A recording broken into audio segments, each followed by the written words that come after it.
Welcome, dear friends, to this evening session for Buddhist Insights for Empty Cloud Monastery, with gratitude and respects to Bhante Siddhartha and Ayya for giving so many of us this opportunity to share with you on Dhamma.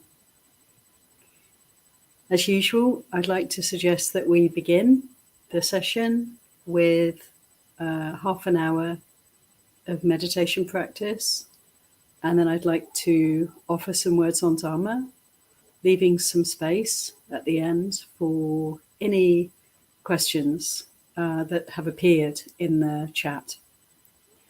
So welcome to everyone, and thank you for being here and for your practice. So let's begin our sitting meditation practice.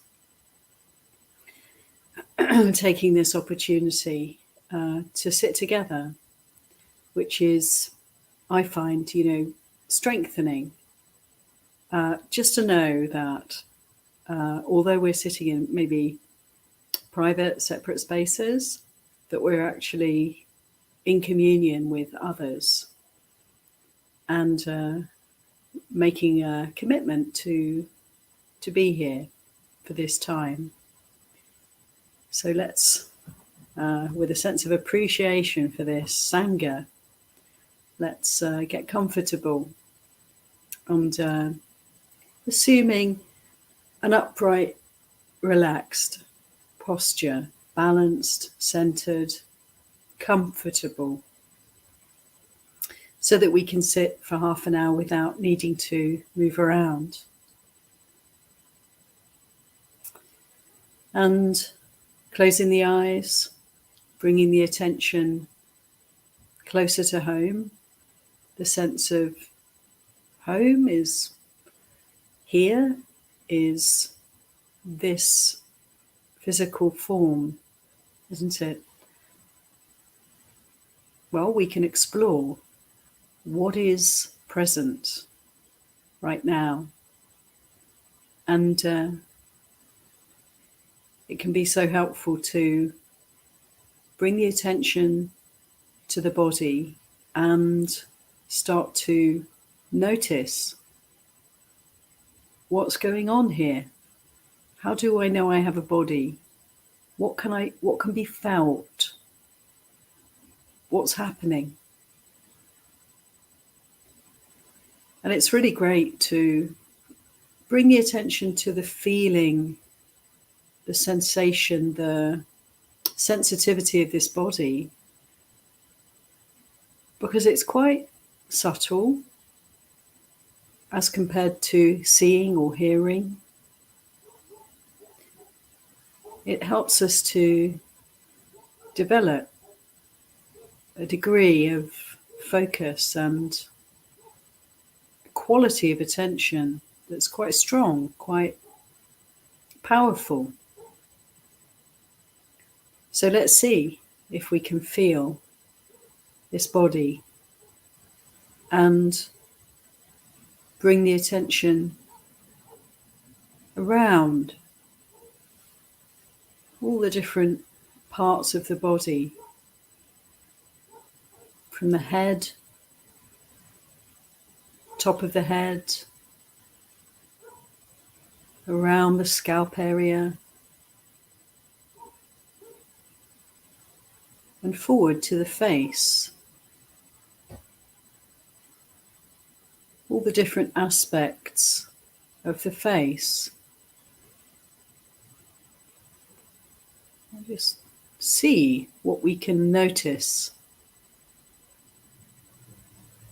as we move the attention through and down to the jaw and the neck, back of the neck.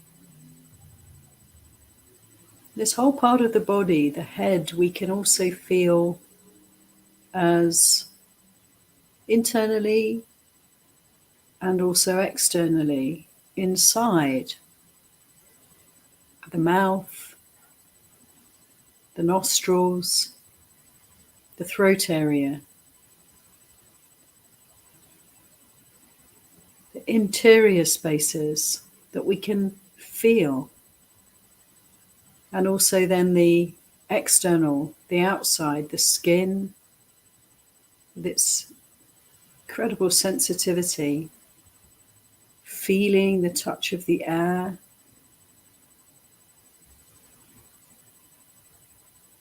feeling the temperature, feeling the sensitivity, the nerve endings, the vitality. And we can move our attention down to the arms and shoulders, starting at the top of the arms, from the shoulders, moving on down the arms to the elbows, elbows down to the wrists, and all around the hands.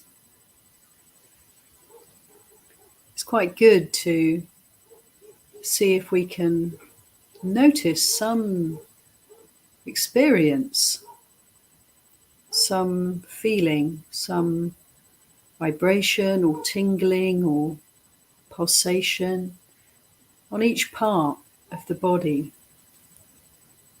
as we move through quite methodically.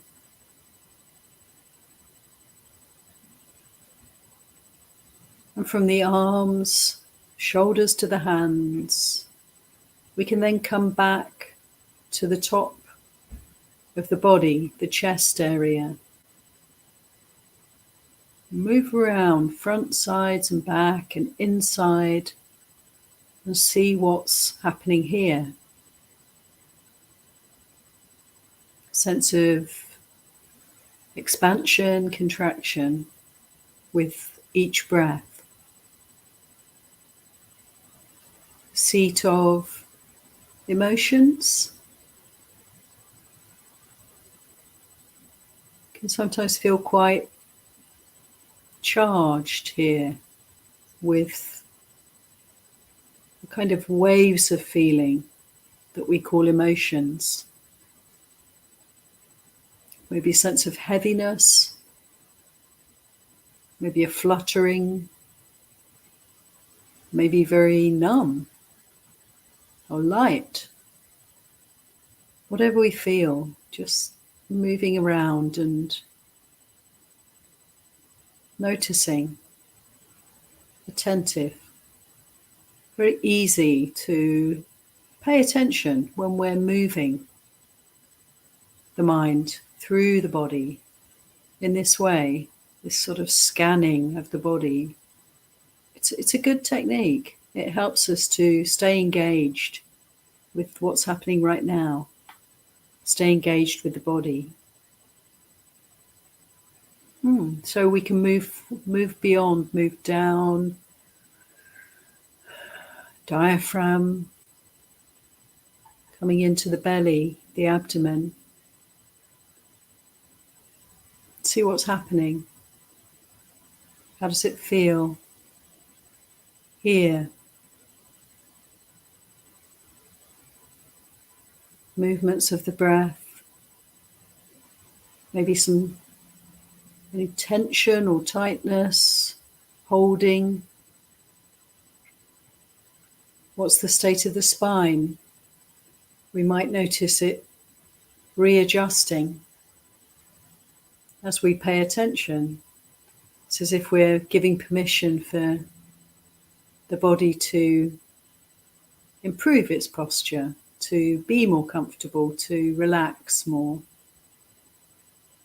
Just this quality of attention, kind attention, wise attention, it's really enables the body to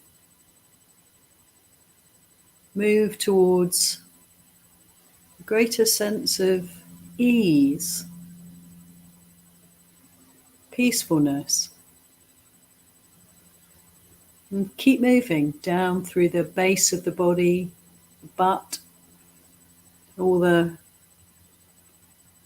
pelvic area, genitals, And inside, you might feel the bladder. It might be gas or wind, some kind of movements going on. Whatever we feel, it's good to open up to that which is normally quite unconscious for us, isn't it? And to really keep sharpening the ability to feel what we feel, to investigate the Dhamma here,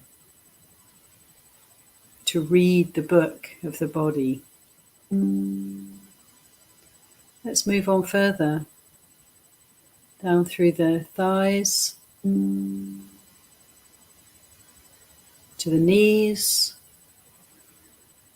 and beyond, down slowly, down towards the ankles.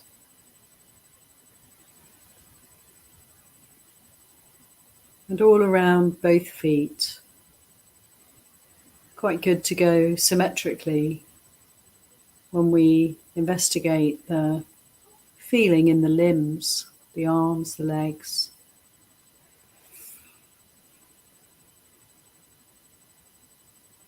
And then we might want to move around again, or open up to a sense of the whole body, or maybe focus on the breath. Whatever the mind inclines towards, so helpful to keep the attention on the body breathing, to give this grounding, this homecoming, this sense of simplicity, immanence, presence. The body, it's always here and now. It's genuine, it's uncomplicated, it's honest. We feel what we feel. And this is helpful for us to really dwell in this body awareness and leave the mental realm alone, aside.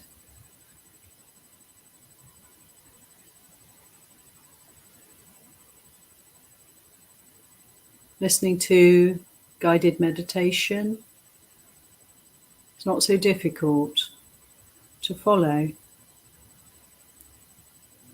When the talking stops, we get the chance to see how focused the mind is, how attentive we are, how peaceful or not peaceful the mind is. This body awareness is like a yardstick. We can gauge from this perspective, can't we, the state of mind. And notice any moods, any thoughts that come up as we meditate, and see how much easier it is to not get caught up in them, to start to observe thinking, observe moods, emotions from a grounded perspective, a present moment perspective, so we're not caught up. We're witnessing, observing, learning from and understanding this mind. recognizing quite quickly how it's not really in our control, how it has its own karma, it has its own momentum due to causes and conditions. Thoughts arise and pass. And so we can start to disentangle the sense of me and mine and just allow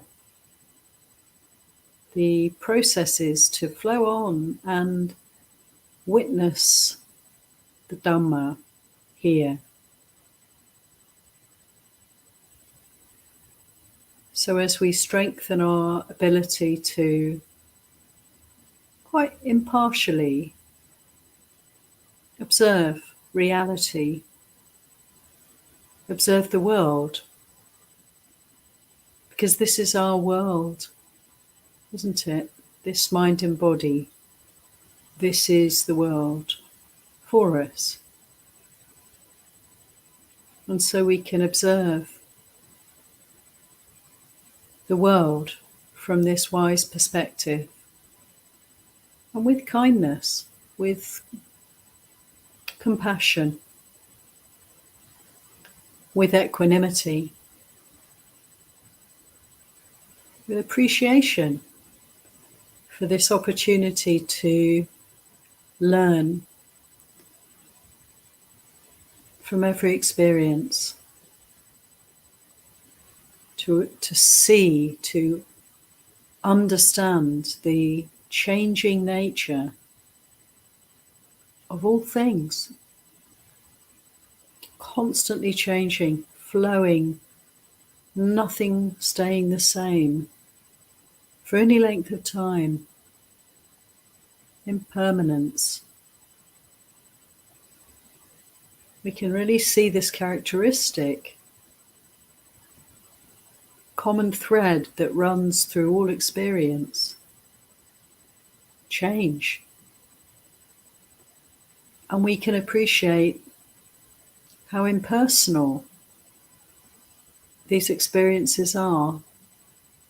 As we really pay attention, we can't really have a feeling of ownership anymore, or a feeling of identifying with any particular part of the body, any particular breath or thought. It's just a flow of Dhammas. And so we can start to recognize this other universal characteristic, not self. There's nobody here. There's nothing I can hold on to and make it mine or call it me. And it's good, isn't it? Good to be released and relieved of that delusion.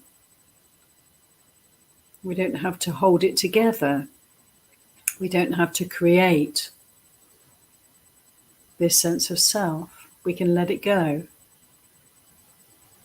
Let go of any sense of anything whatsoever lasting.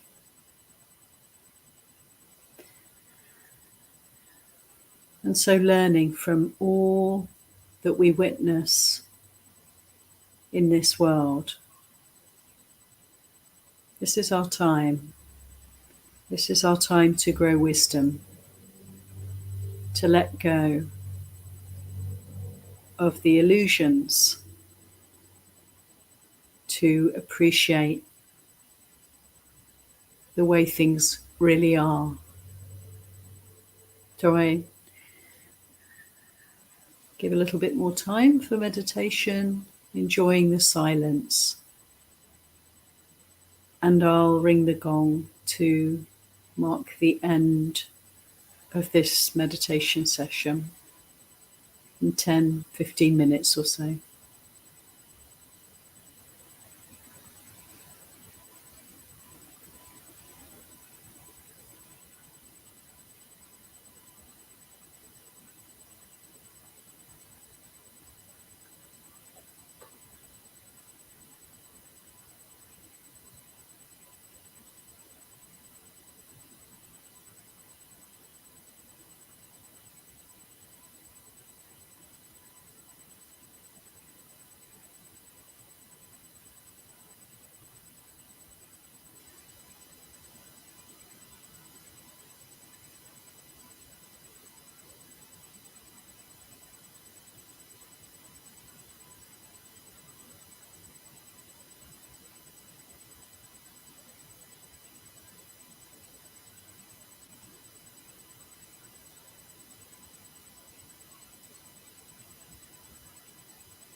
So thanks everybody for your meditation practice, and we can have a little stretch, opening the eyes and coming back to a more open, receptive state of being. Sometimes quite hard, isn't it, to come out of meditation and do anything at all.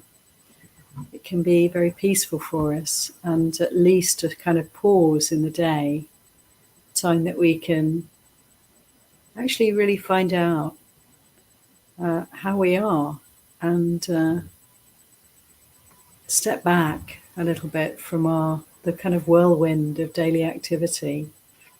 How precious, how beneficial to give us a wiser and clearer perspective on life. So I'd like to take this opportunity to offer some words on Dhamma, and the subject of this talk is Pride and Prejudice. I'll just see where that takes us. I'd like to begin by paying homage to the Buddha, Dhamma and Sangha. Namo tassa bhagavato arahato samma sambuddhassa. Namo tassa bhagavato arahato samma sambuddhassa. Namo tassa bhagavato arahato samma sambuddhassa. Buddhang dhammang sanghang namasami.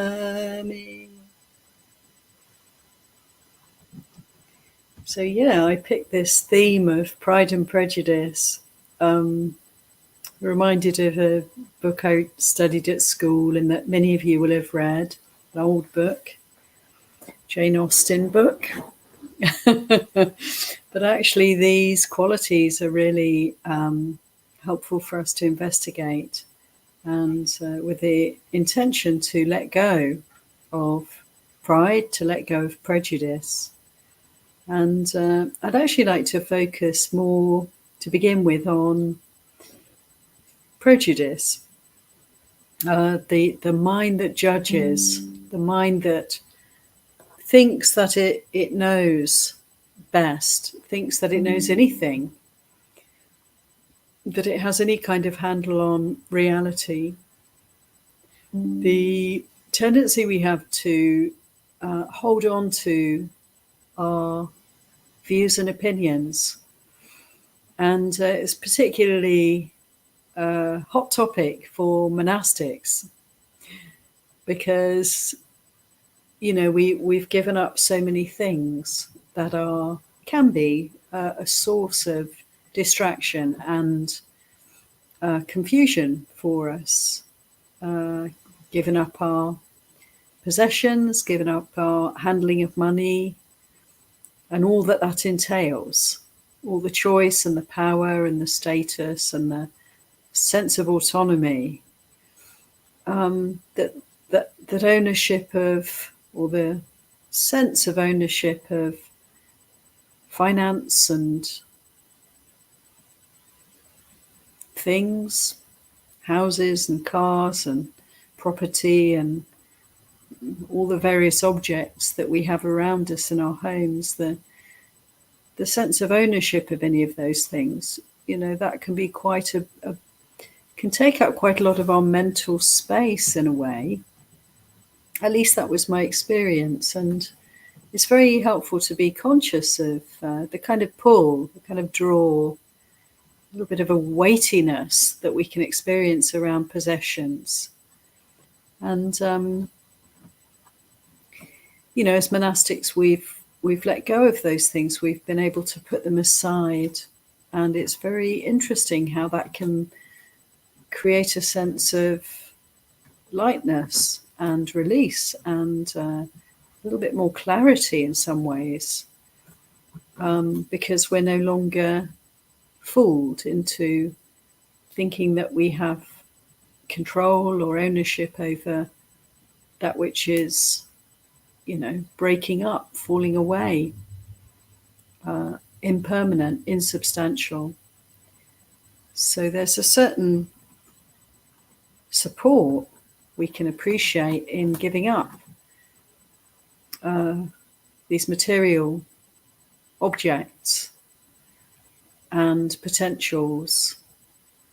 And so what do we have left as monastics? We tend to, even if we've given up certain things, we've made great acts of renunciation, it doesn't necessarily automatically result in a mind that's free from attachment. Unfortunately, it doesn't at all affect that mind. It gives us a chance to perhaps appreciate the quality of attachments, how attached we might be. We don't know how attached we are to things, do we, until we lose them, or we have to give them up, or we choose to give them up. And the great benefit of any kind of renunciation is that it reveals to us attachment, the sense of holding on to, the sense of longing for, missing, and so forth. And so we often can't quite appreciate these things when we don't practice any kind of renunciation.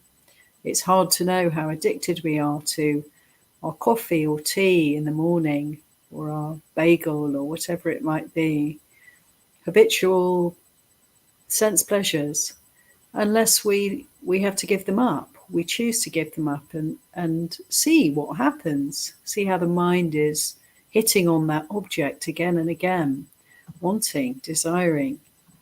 And we can also see how, if we are willing to renounce and let go of things that we say really enjoy and like, then we can also appreciate how long it takes to let go of that habit, to forget all about the thing that we're so enamored of.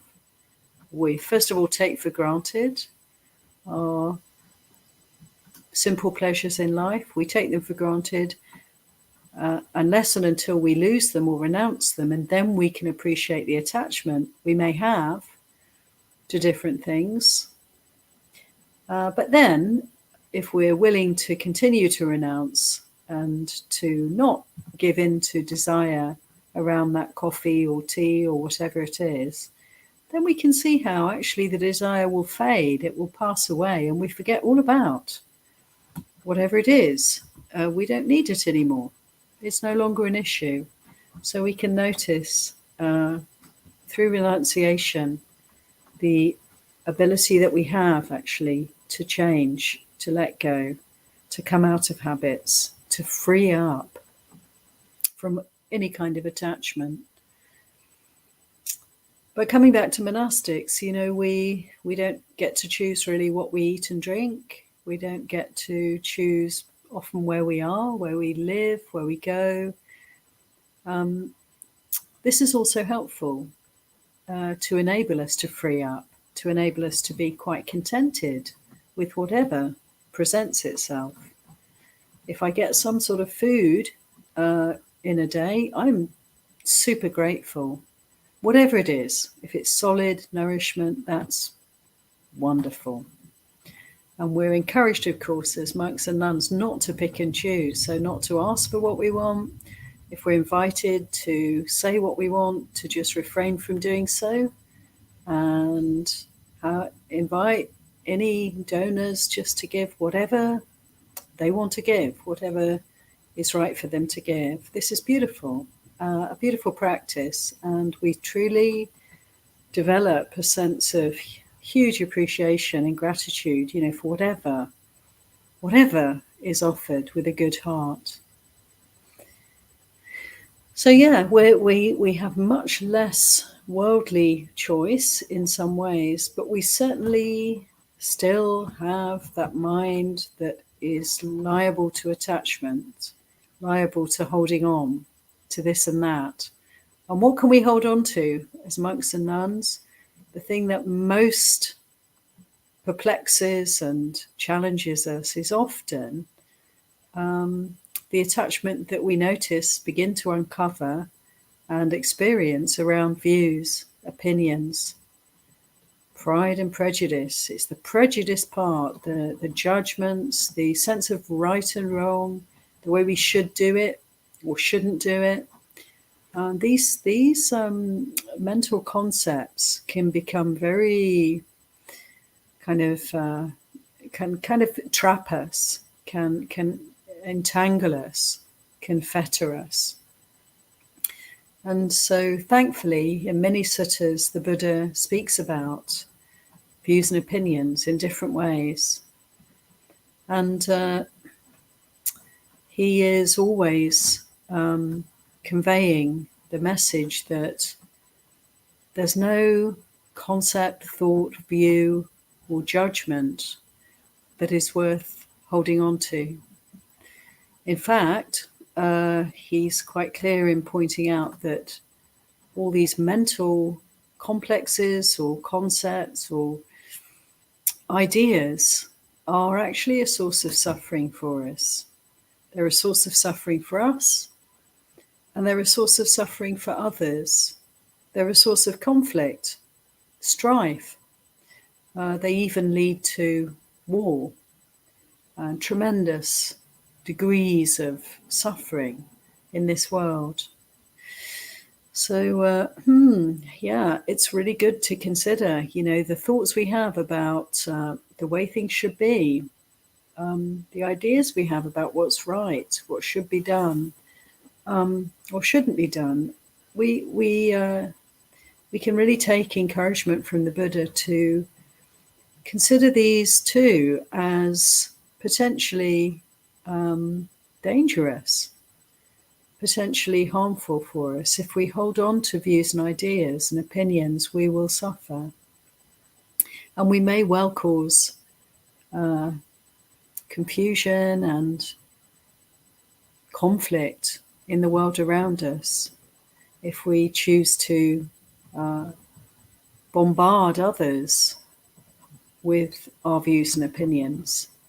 And it's really wonderful in monastic life because we all live in communities, or oftentimes we do, and we're all very different kinds of people, from all different backgrounds, all different ideas.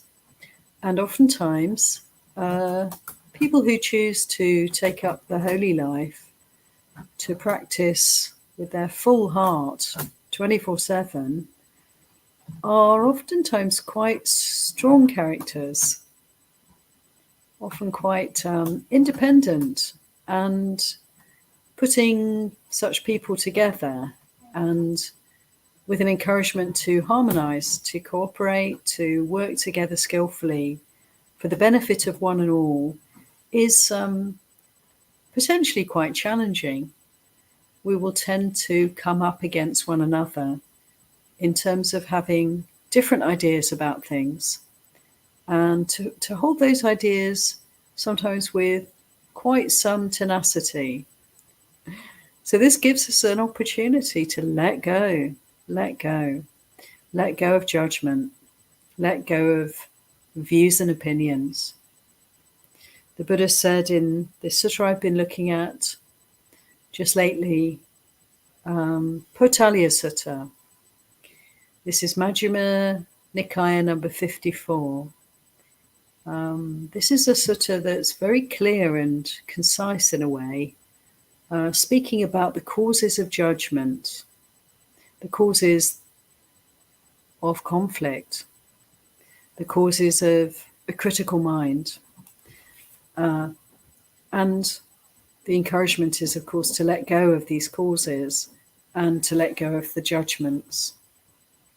The sutta is entitled Potaliya Sutta. Potaliya was an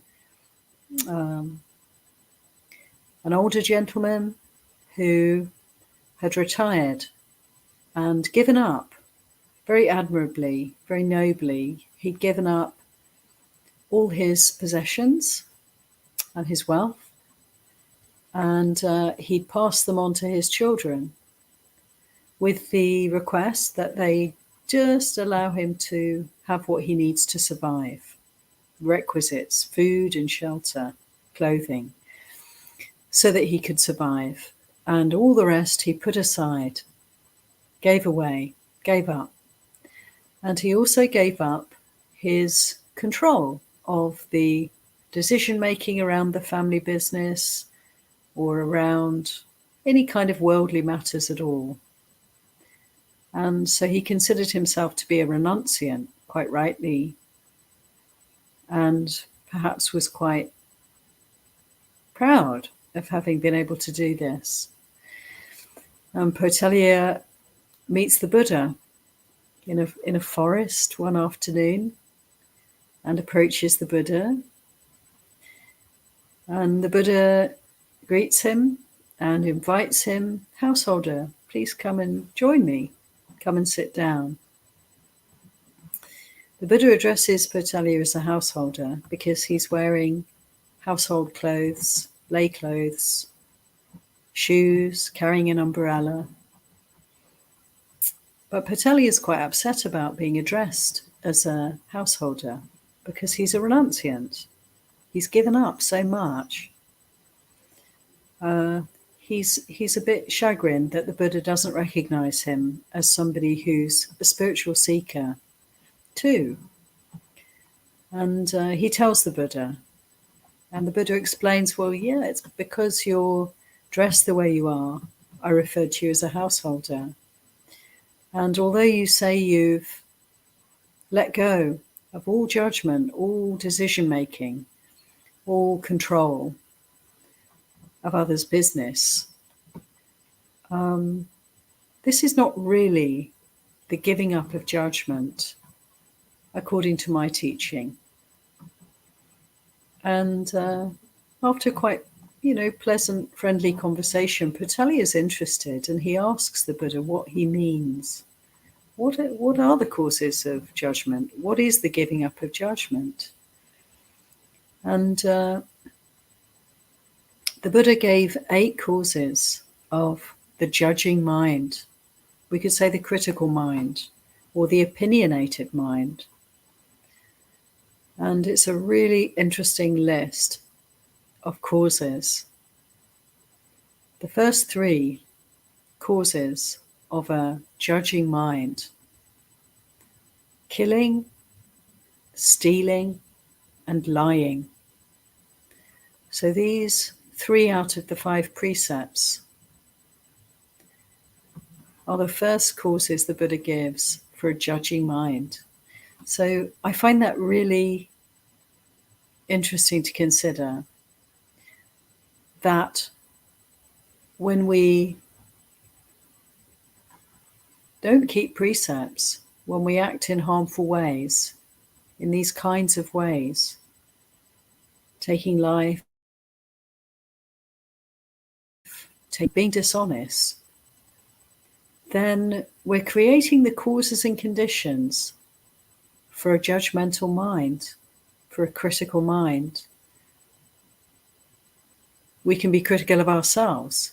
It's kind of relatable, isn't it? If I do something that's really unwholesome and unfortunate, then I will tend to feel badly, because we know, we can appreciate what has been done, and I will tend to feel self-critical. And actually, interestingly, I may find that other people who behave similarly also can meet with my judgment, because it's something like a tension in me around this issue. There's something like a heat in my mind in relation to this issue, because it's something I indulge in myself. If I'm liable to theft in however subtle a way, taking what's not given, then I may be very judgmental of others who do that. And it's almost like my own self-judgment is lying dormant in the mind, and it will come up in relation to this area of behavior.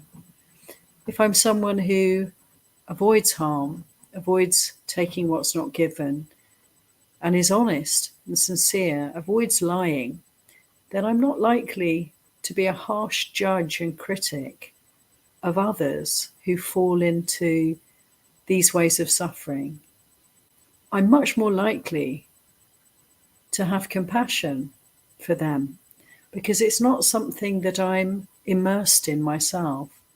I'm free from this kind of unskillful behavior. So I can have compassion. I can have a lot of heart for those who are not yet free in the same way.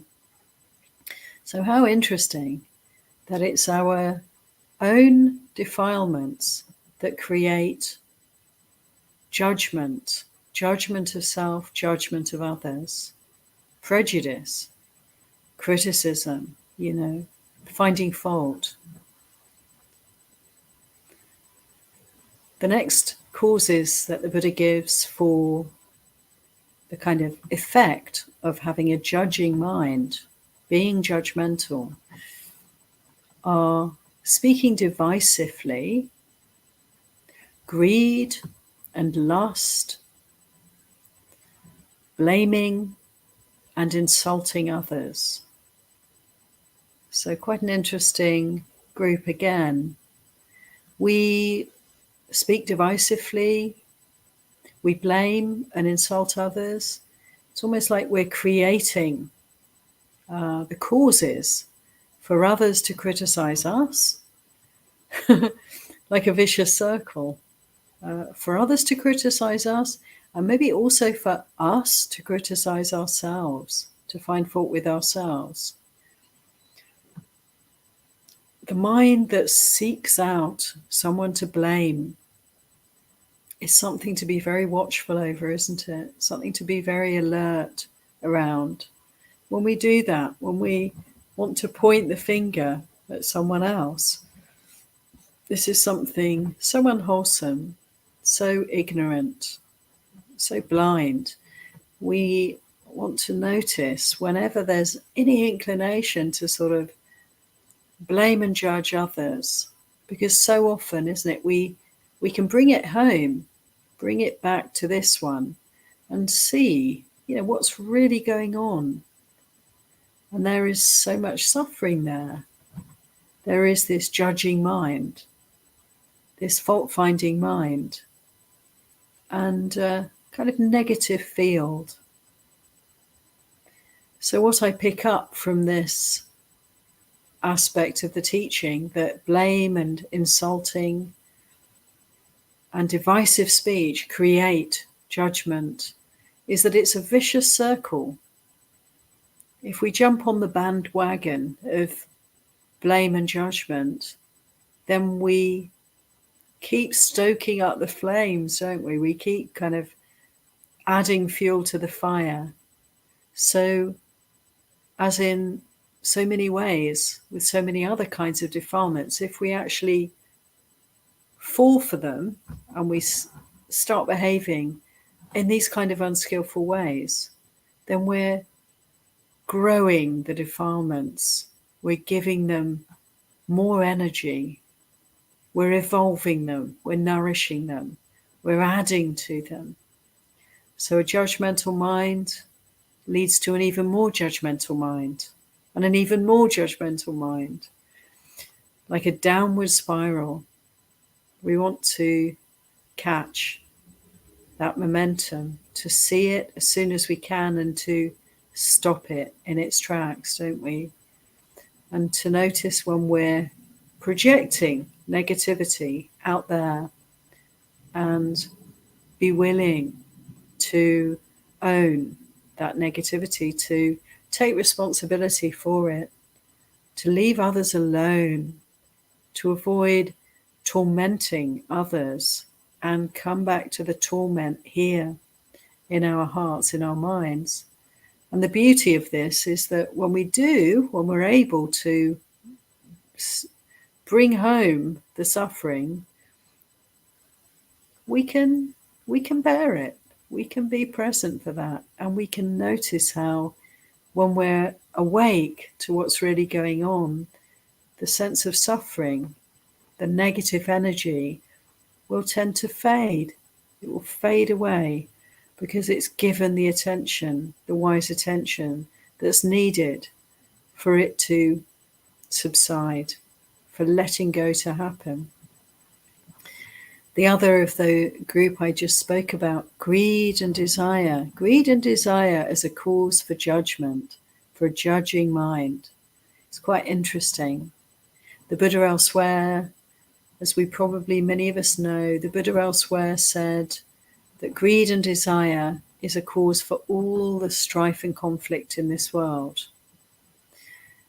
And it's like not a direct, immediate association for everybody. It's something to contemplate, that wanting, greed and desire can lead to all the violence, the harm, the war, the bloodshed in this world. And of course, when we give it some time and space and consideration, we can see, well, of course, that's true. Usually, even, that's true, that all the strife is usually caused, conflict is usually caused by people wanting more of this or that, wanting to take this or that, land or resources or freedoms, to take it from where? To take it from others. So there's the source of the fights, people grabbing what they can for themselves, and in doing so, depriving others of what they need. And it's quite poignant, really, because we have these human bodies, don't we? And we have these needs, these natural needs, and also we have the tendency to want more of what we like. And yet, when we have a planet that's overburdened with human beings, there's only so much to go round. And we can have situations where there's a lack of resources. And it's difficult for people sometimes to share, to be willing to have less so that others can have their share. And we can recognize this. We can see how challenging it can be for us, and develop the willingness to let go of greed and desire. We can do our part to liberate this heart, to not contribute to any kind of, deprivation of others, to any kind of overconsumption, to be frugal in our ways. We don't have to be arahants to practice this, to be willing to just have what we need and not to take more, and trust, that the balance is served by this willingness to be frugal. And there are two more causes the Buddha gave for a judging mind. Anger is one of them. And again, it's like interesting to just consider how one defilement can lead to another, and how easy it is when we're caught up in anger. The momentum of it, the energy of it, the heat of it can often lead us to speaking and acting in ways that are, projecting out negative, critical thoughts, judgments around others. And it's really dangerous, isn't it, when there's anger in the mind? The chances are, if we say anything at all, it will tend to be harmful, critical, judgmental.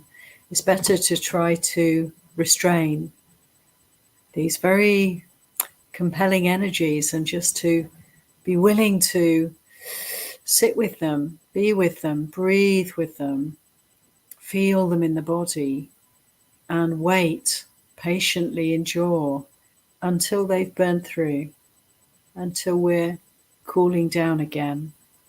And we can more rationally, we can more wisely and kindly kind of judge how to relate, if there's any need to kind of respond to a situation that's brought up these feelings for us. It's so good, isn't it, to know when to be silent. And as meditators, we have such great resources because we can feel anger. We can notice it. When we've practiced body awareness consistently enough, we can be very in touch with the glimmerings of anger, just the beginning of irritability, disquiet, unease, and address it and allow this to be our priority, to feel what we feel and to very kindly, very patiently give wise attention here and allow whatever irritability, distress, tension has arisen to actually find its peace. So anger is very challenging sometimes for us to work with, but we can understand what the Buddha means. We can understand the connection here between anger and judgment, anger and views and opinions, anger and a critical mind. And the final cause of judgment the Buddha gave in this Potaliya Sutta is arrogance, pride. The sense of knowing best, the sense of knowing anything with any certainty, that brazen quality, arrogance that gives us a sense of having the right to impose our judgments on others.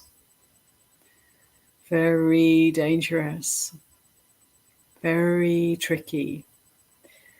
And we can see how this kind of conceit, this kind of self-cherishing, or this kind of putting self in some way above others is really the cause of a lot of our suffering. And it's really beautiful to bring in the Buddha's reflections.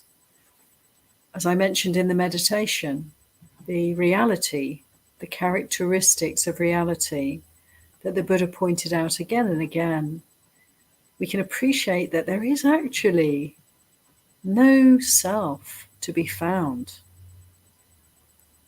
in our experience, in our world. When we investigate our world, what do we find? Seeing, hearing, smelling, tasting, touching, thinking. There's a constant flow. It's constant change, impermanence, nothing staying the same. No possibility of holding on to anything. Everything's slipping through our fingers, just like picking up a lump of sand on the beach and trying to hold on to every grain. Impossible. It's just all falling down, falling out of our grasp.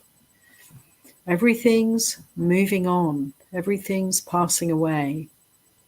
And we get to notice this. We get to really experience this, don't we, from the inside in our meditation practice.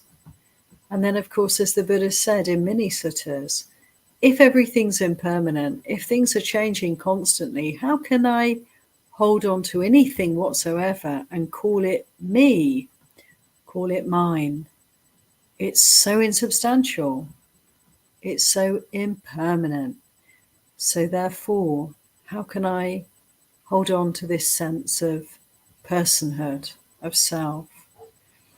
And as we, develop these kind of ways of contemplating reality, and through our meditation practice, really experience the reality of insubstantiality, the impossibility of really holding on to being anything at all, then this quality of arrogance, of pride, starts to slowly deconstruct. And thank goodness for that. The sense of superiority over others, or the sense of inferiority, or even the sense of being the same, being equal, all of these are delusory because they're all predicated on a somebody here and a something over there, me and them, self and others. And so we can see the whole house of cards start to wobble, start to deconstruct, and eventually start to topple. And so let's see if we can, notice where there is a sense of arrogance, where there is a sense of pride, where there is a sense of self, and how painful that is, and how it leads to judgment, to holding on to my views, my opinions, my thoughts. In many ways, I think, for me anyway, the most subtle level of holding to a sense of self is there in relation to thinking. My thoughts. It's quite hard to see thoughts as impersonal sometimes. They feel so intimate. They feel so much like I'm producing them in some way. But of course, that's not the case. And as we keep developing our practice, we can start to see that actually, no, there's a kind of flow happening. There's quite a natural cause and effect. Patterns start to emerge, don't they, for us when we observe our thinking. We can start to disentangle the sense of self, and the thinking can start to separate out. And then this sense of my views, my opinions, my judgments can begin to fade, can begin to deconstruct.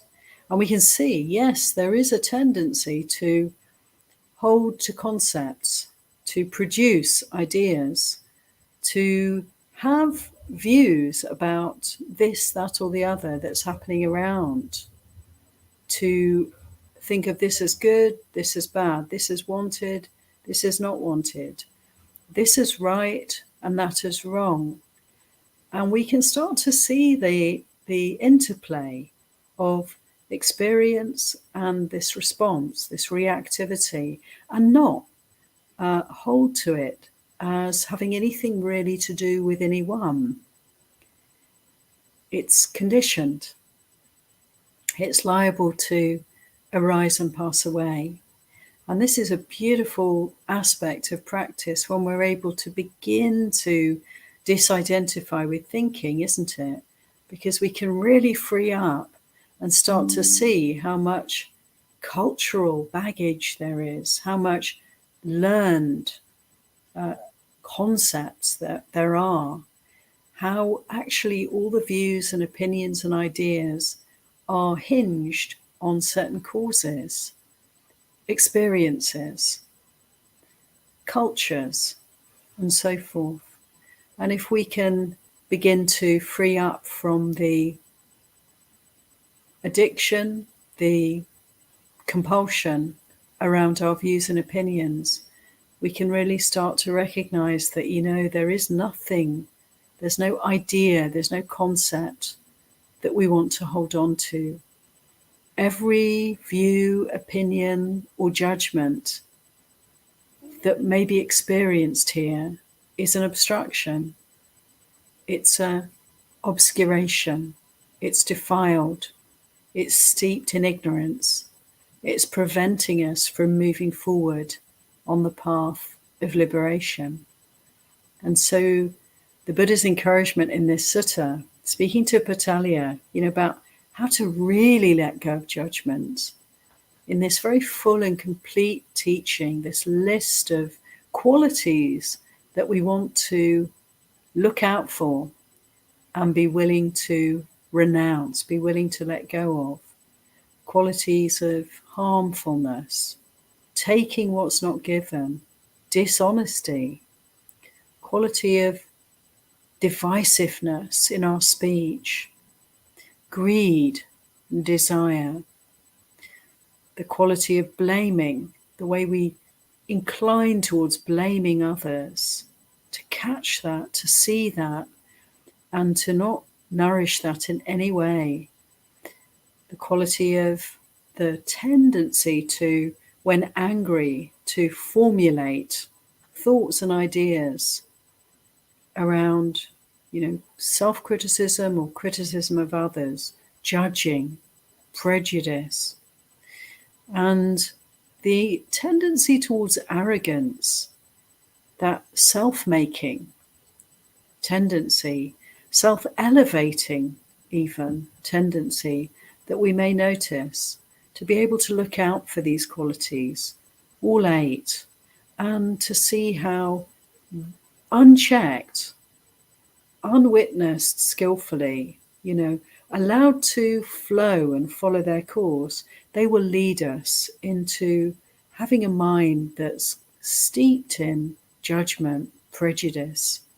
It's clouded, it's not seeing clearly, caught up in samsara. And so, the Buddha is giving us this incredible opportunity in this sutta to consider and to let go of views and opinions, judgments, to free ourselves so that we can observe reality in a very innocent way, in a way that's open. We can learn from everything then.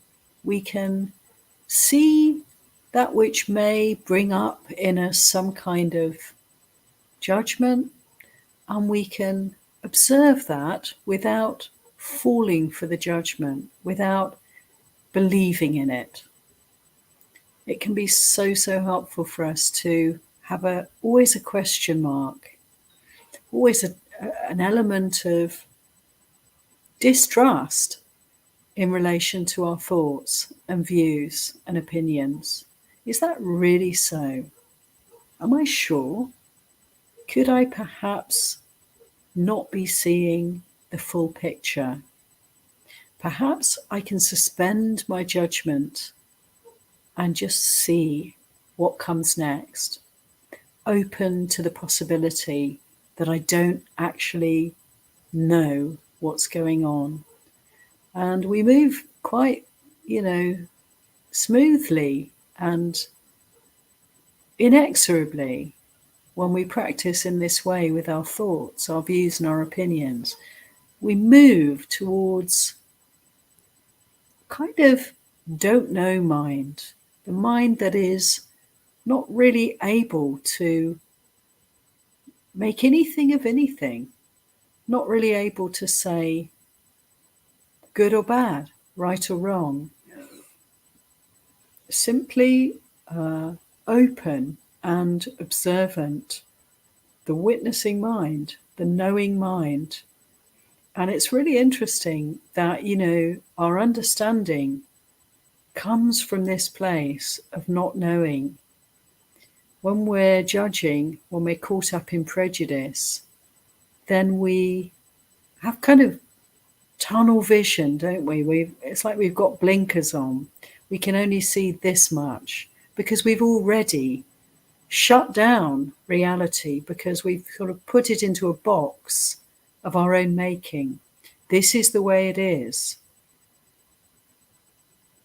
But we don't really know the way it is. We can't know the way it is. Whatever we think is the case, the Buddha said, the reality is always other than that.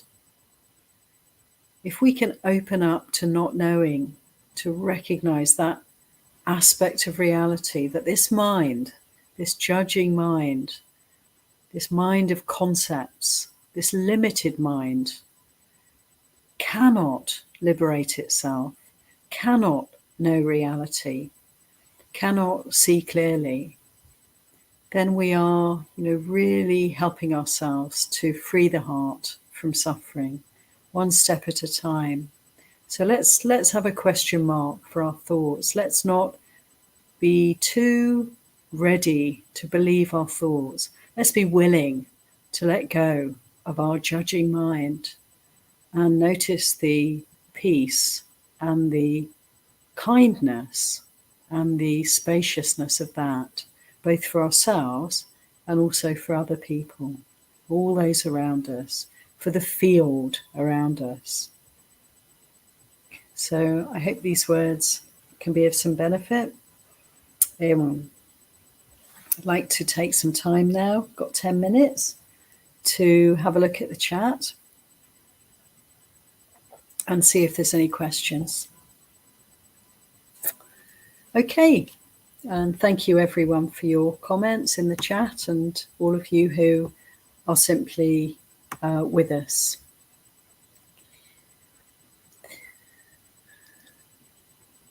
Okay.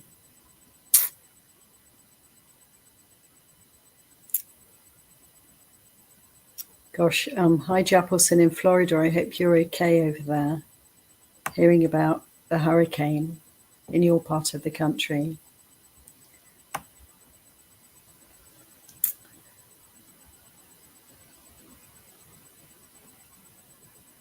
Okay, just looking through. Thank you everyone for your comments and greetings. Okay, this is a question here from Japelson. Thanks, Japelson.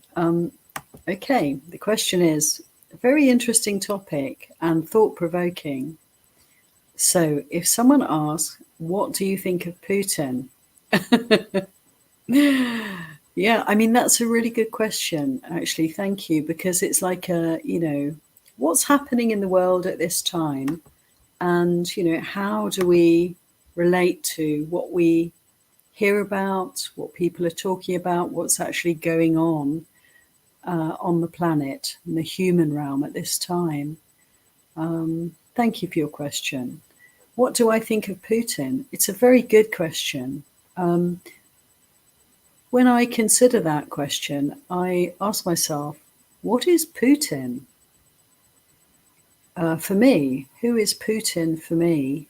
And of course, this is a person who I've read about, I've seen pictures of, and I've heard about his actions and I've heard some of his words over time. And I have a sense of somebody through time who's changed over time, whose position has changed over time. And I'm conscious that he is being held responsible and being, in a way, very critically viewed by, millions of people. And that does something to my heart. So these are all perceptions. I don't really know anything about Putin. I don't know him at all. I don't know what that is. But I know what I can relate to in terms of my perceptions around this word, Putin. And there's a feeling of, that's painful.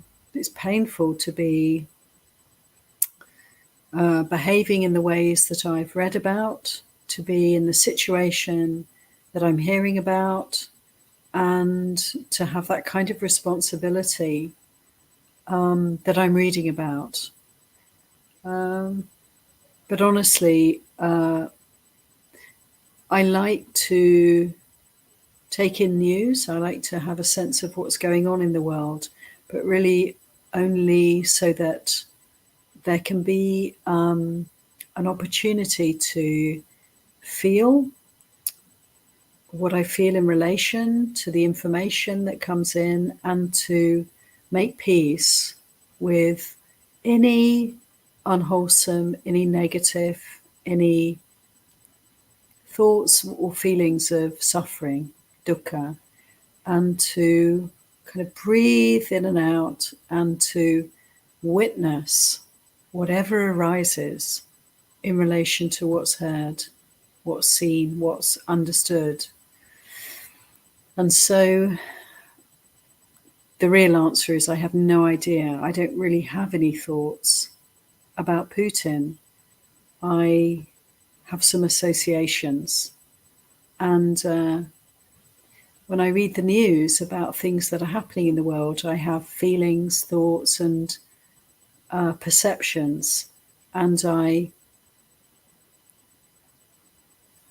notice them, pay attention to them, and observe the dhammas arising and passing. And notice that when I practice in this way, when we practice meditation, then there is this movement, there is this inclination quite naturally towards peace, towards letting go, towards coolness, and actually away from views and opinions, away from concepts, away from thinking about anything at all. So I don't know if that's a good answer for you, but that's what comes to mind when you ask that question. And thank you for it, Japal. Okay. Sud asks, thank you, Sud. Dear Ayya, is there a particular object you focus on to keep wise attention in the present moment? Thank you, Sud. Yeah, that's a great question.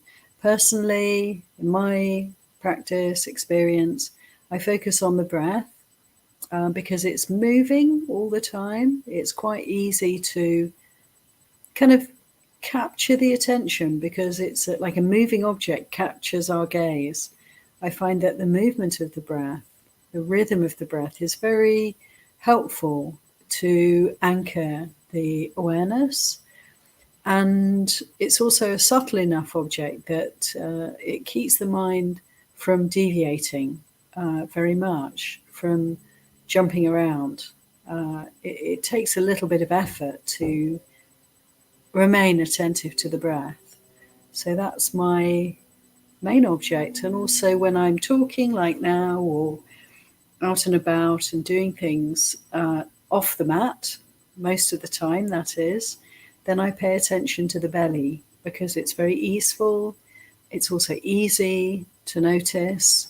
And when I pay attention to this part of the body, the belly, the abdomen, then I'm able to notice when there's any kind of tension, any unpeacefulness arising in the mind or body, and I can kind of jump on that and give that the attention that it kind of needs in order to move through and find its peace.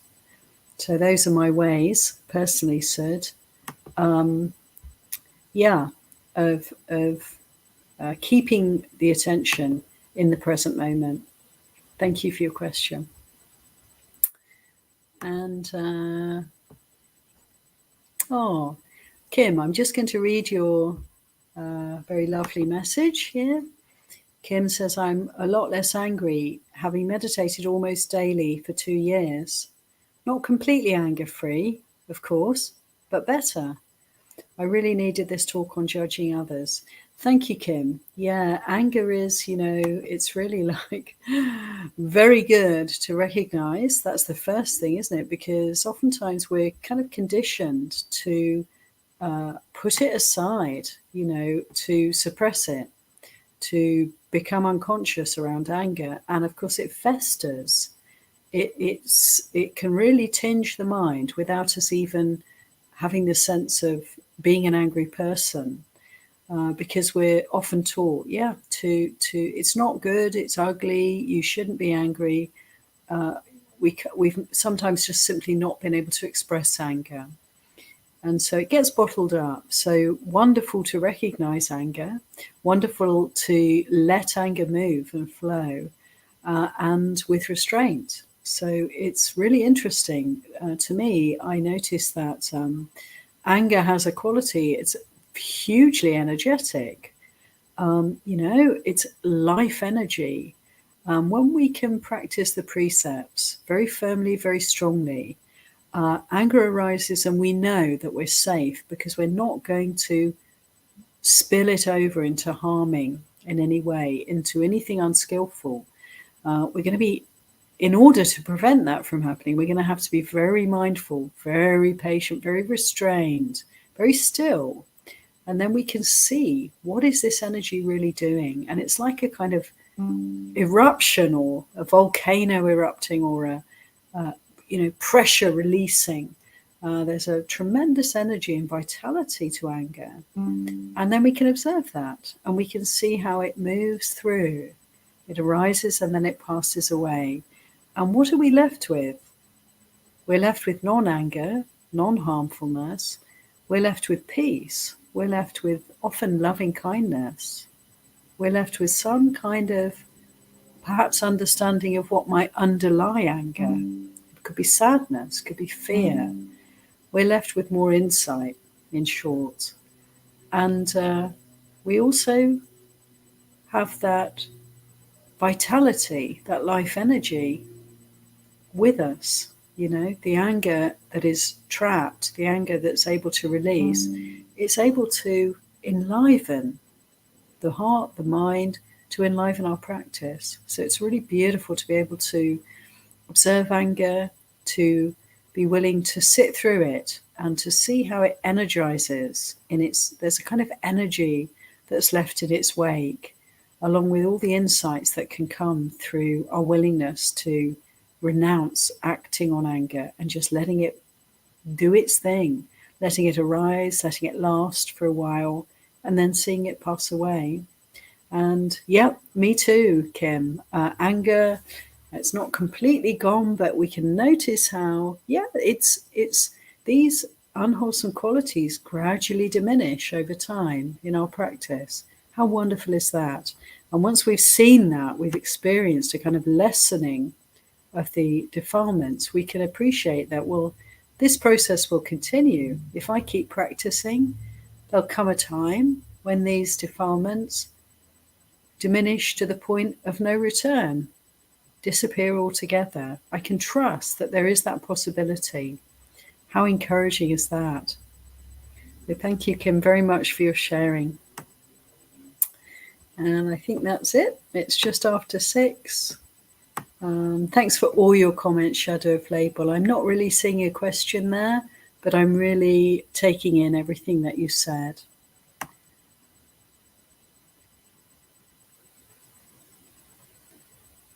Okay, there's just... Okay, 2 things I want to quickly address. Wendy King, many people say Putin is evil.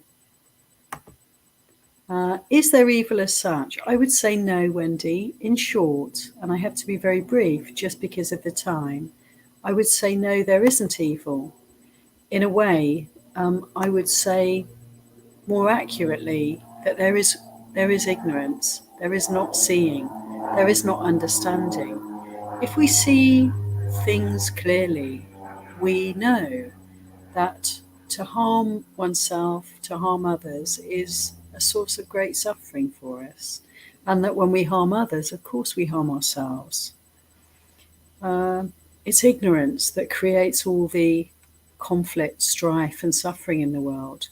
Nobody really would want that to happen if they understood clearly the way things are. So it's ignorance that creates this kind of confusion that can lead to so much suffering, so much unwholesome behavior, even the delighting in unwholesome behavior, which is sheer craziness. Because we may be delighting, but the suffering is right there with us, and it will follow us. The Buddha said, just like a cart follows the ox that's pulling the cart, we are burdening ourselves every time we create any hurt or harm in this world. We have to be pretty crazy to want to do that. It's ignorance that leads to all this suffering. So I hope that's a helpful answer. And finally, last one. Very quickly, thank you, Rick. Ayya, how do we apply this teaching when faced with family members or other people actively gaslighting us? It's a tough one. Yeah, when we're really on the receiving end of a lot of unskillful, cruel behavior, how to chart our course. I would say, in brief, because I have to be brief, patience, actively, consciously, energetically bringing up loving kindness, metta bhavana, wishing oneself well, to take care of this one, to give all the loving kindness that we can give ourselves in order to kind of protect the heart and to ease the pain of the situation. And if we have the opportunity to practice loving kindness to the extent that it kind of radiates forth from a heart that's resourced and feeling okay, feeling well, then we can also direct that loving kindness to all those around us. And it's surprising, amazing, incredible how when we can turn things around in this way to bring up love, bring up well-being, and then give it out to those around us, we can really transform situations. And I know it's not easy. And I know it's really painful when we're being, injured, assaulted, abused. But peace can only come into the situation when we're willing to not add any more suffering to the mix. Rather, we it's time for us to really